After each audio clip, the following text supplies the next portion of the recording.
Well, even the zombies in Brookline aren't defending Tony Fauci anymore. He's been unmasked as the sinister buffoon he is. But it wasn't that long ago he was in charge of everything. And when he was in charge of everything, he told us repeatedly that if you get the COVID vaccine, you're not going to get COVID, period. We know that. And we're quoting, "You become a dead end for the virus," said Tony Fauci. And so widely accepted was that statement that Twitter banned anyone who disagreed with it or even questioned it as part of its COVID misinformation policy.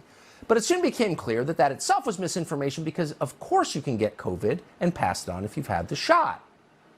And in fact, that shouldn't be surprising because Pfizer, which made the vaccine, never even tested to see if it prevented the transmission of COVID. What? You'd think they would know that since Tony Fauci and everyone in the U.S. government and everyone at your kid's school and everyone on television and Morning Joe and all the rest of them knew for a fact, but Pfizer didn't even know. And we know that because Pfizer executive Janine Small answered questions on Monday at the European Parliament, and here's how it went. Was the Pfizer COVID vaccine tested on stopping the transmission of the virus before it entered the market? If not, please say it clearly. If yes, are you willing to share the data with this committee? And I really want a straight answer, yes or no, and I'm looking forward to it. Thank you very much. Regarding the question around, did we know about stopping immunisation before it's entered the market?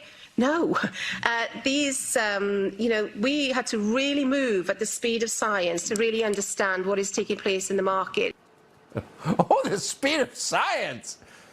That's the speed at which you're moving too fast to do science. And you just sort of hope for the best and yell at anyone who disagrees with your preferred and hoped for outcome. The speed of science. Rob Rose is the man you just saw on tape. He's a conservative member of the European Parliament. He's from the Netherlands, and we are grateful to have him on tonight. Rob, thanks so much for coming on. Did you know the answer to that question when you asked it, and were you shocked by what she said? Well, good evening, Tucker. It really was a special moment.